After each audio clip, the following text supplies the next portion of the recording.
afternoon, everyone. This is Tony from Her Homestead Skills. And first off, a belated, I guess, thank you to a Miss Sherry from Missouri. I did receive your Christmas card along with the lovely note that you left inside, as well as the gift that you enclosed. And I decided to go out this morning and make good use of this. And my intent initially was to splurge and get myself an extra Christmas gift. But then I decided that I guess my better self decided that it would be wiser to spend it on useful items rather than just on something for myself, and to pass the blessing along to others. So I didn't just look after myself, I also got something for someone else. But the one thing that I did get for myself, which I've always wanted, was something called Pickle Pebbles. I don't know if you've ever seen or heard of them, but they are little glass weights for your ferments, and they come 4 in a box, and I have seen them in the past, and but strictly for the regular mouth jars, and I don't do my ferments in regular mouth. And they're just little, beautiful little glass weights with a little handle that you can grip. Now, I've always used the very small mason jars to hold down my ferments, and they work fine. But anyway, I thought, okay, well, the one thing that I will do for myself was pick up a box of these because I had a whole bunch of them at the wide mouth size, and I was quite surprised to see that, but they had, at least 6 or 7 boxes of the wide mouth. And I picked one up, and then as I wandered around, I noticed a shelf of products that were priced lower. Prices had been reduced, and I noticed a box of the pickled peppers. Sorry. Pickle Pebbles, and the price was reduced a couple of times. The original price was just about $20, $19.98, and it was reduced to $8.98. And okay, that's a big chunk taken off. So I opened up the box to see what the difference was, and rather than 4 little glass weights, there were only 3. And I thought, well, half price for only one missing, I'll go with the one with only 3, and I put the original box back on the shelf. So that is my treat to myself, and I've always wanted one of these. Not to say that the little mason jars that I've used in the past don't work. They work fine, but I've always wanted a set of these, so now I have them. And 3 is probably adequate for my needs. And of course, when you get a surprise blessing from other people, it's always wise to pass that along as well. So I did that too. I didn't just think of myself, although initially I thought I would, but no. You pass that along. That's the thing to do. So once again, Sherry, thank you so very, very much. Totally unexpected, and lovely, lovely gift. Thank you so very much. Okay. Now, I did say I was going to head off to the thrift store, and I did do that yesterday. Finally, I didn't do it the day that I wanted to, but I did it the next day, and actually I went to the fabric shop first. And I did find where they placed the pattern books were at a desk, and you could sit down and go through these pattern books. And I mean, they had the ones that I recall, like the Vogue and McCall's. I think there was another one that I've never heard of, and I didn't see Simplicity, which is another brand that I've always been familiar with. And these are for patterns for clothing, and surprisingly enough, the books were there. I went through them, and I found perhaps 1 or 2 skirts that I liked and would have liked to do. But guess what? Those shelves with all the patterns in them, they didn't exist. So I guess they were no longer carrying the patterns, and I guess I don't know what you had to do. You probably had to order them. And at the cost of $35 for a pattern. I just thought, no, I think a simple skirt pattern I could probably do without. I could probably make it myself. So I forego the pattern, much as I would have liked one. But yeah, I could not believe the prices of the patterns had increased to $30, $35. I used to pay $3 for a pattern. But I guess times change, and it's been quite a while since I purchased one, so I shouldn't be that shocked or surprised. So from there, I looked around for fabric, and there was some fabric that I liked, and I thought, well, you know what, before I purchase any fabric here, I can always come back.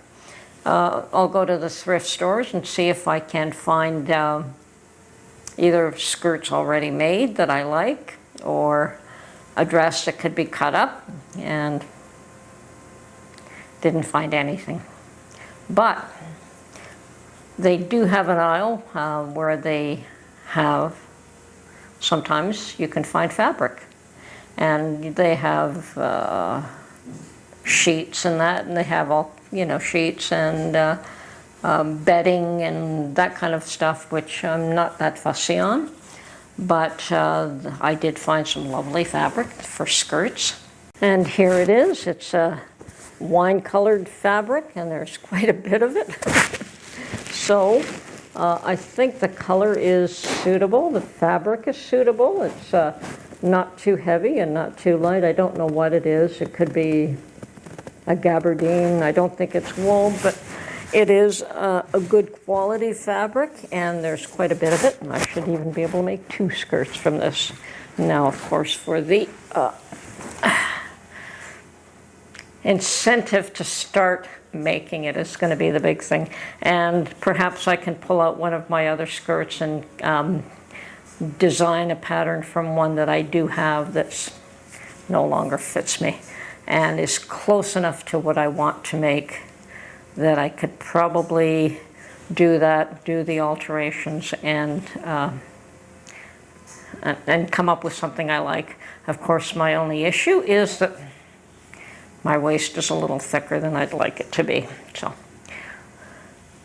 and that will certainly not have the skirt hang as nicely as I would like, but such is life. Now, put that aside. I want to encourage people to look at what you have in-house, in your pantry and your stash, and ensure and make sure that you have at least a 2-week supply of everything that you need. I have gotten to the point lately that I seem to go and do a little bit of shopping almost every day, every second day. And I think I started to do that right after the panic buying for the toilet paper, just to keep an eye out on what's going on in stores and in society at large. And from what I've been seeing recently, there's nothing to worry about. But what I am hearing and seeing in multiple places is that people are starting to catch on that there are problems. I mean, how could they not? But that's when the trouble starts, is when you have many people recognizing that there's an issue, and it takes very, very little to trigger a panic. So my thought right now is, and yes, I do believe that there's a good possibility for a panic triggered. I mean, it hasn't happened here that I'm aware of, but you have had where in the US stores are completely looted until there's nothing left. You know, they break into them and then you have 100 people looting the store. That's actually a very sad state of affairs, and it doesn't mean that can't happen everywhere, anywhere and everywhere. And with the influx of people that you don't know that are coming into your country, Yours, mine, everyone's. They're flooding Europe, they're flooding North America, and you have no idea who these people are and what their intentions are. I mean, some are probably just fine. Some are likely just economic. They just want to work, but not everybody. Not everybody's intentions are so good. So I think that, I mean, when you see gangs of people breaking into stores, you know that that is planned. So you have to be a little more cautious. So what can trigger panic? Anything can. I really have no idea what triggered the toilet paper run, but it did. And I know that we're a little bit immune to the potential to create fear, which they've been trying to do over and over and over again, and we've kind of caught on to it a bit and saying, yeah, so we know what you're up to. We know you're just trying to create a situation where you have control. And we're not as motivated by the fear as we had been with COVID, and for good reason. But that does not mean that a situation won't arise again.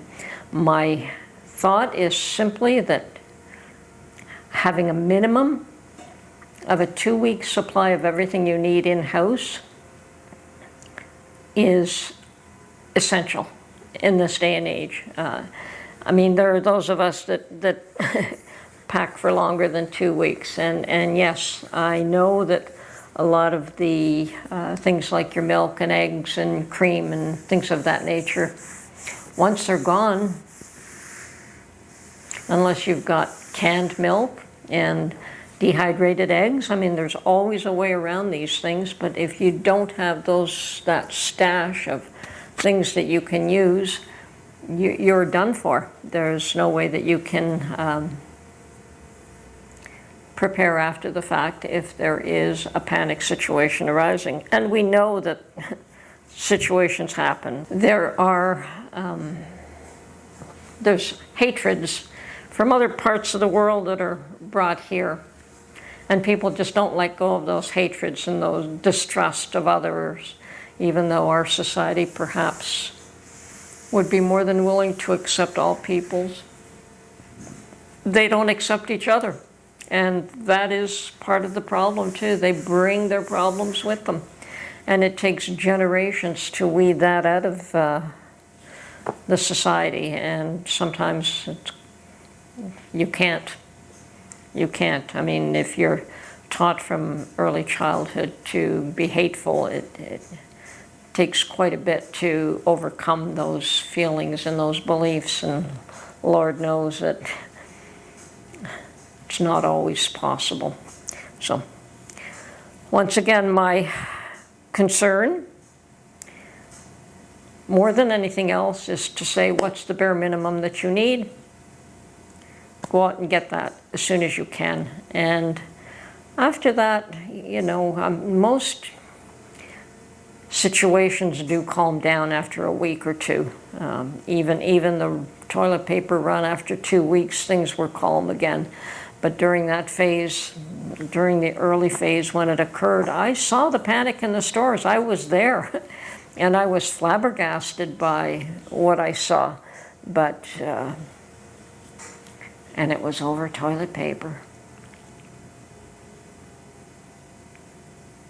We almost had that situation with rice, but that calmed down fairly quickly. What's the next one? Now, there's also a fear that the grid could be shut down. I've heard of that. Whether it's overtaxed or whether it's sabotaged, there's a concern about that. So we have to bear in mind what we can do to be able to continue to carry on without too much disruption to our life until things start to resolve and get back to some semblance of normality. Anyway, not to lay too much of a burden on you, but please, please go out and get that bare minimum if you don't have it today.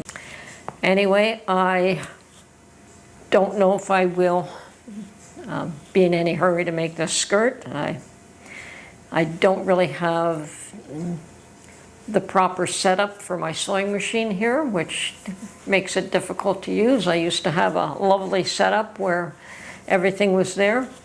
I have every thread imaginable, every color of thread imaginable, so I'm sure that I can match threads up with this wine-colored skirt, but it's just a matter of when I feel like getting around to doing it and cutting it out and making it, and we'll see what happens there. Maybe I'm just going to try and lose a few pounds before I finish it off. We'll see. Anyway, this is Tony from Her Homestead Skills. Be safe, be prepared. Talk to you soon. Bye for now.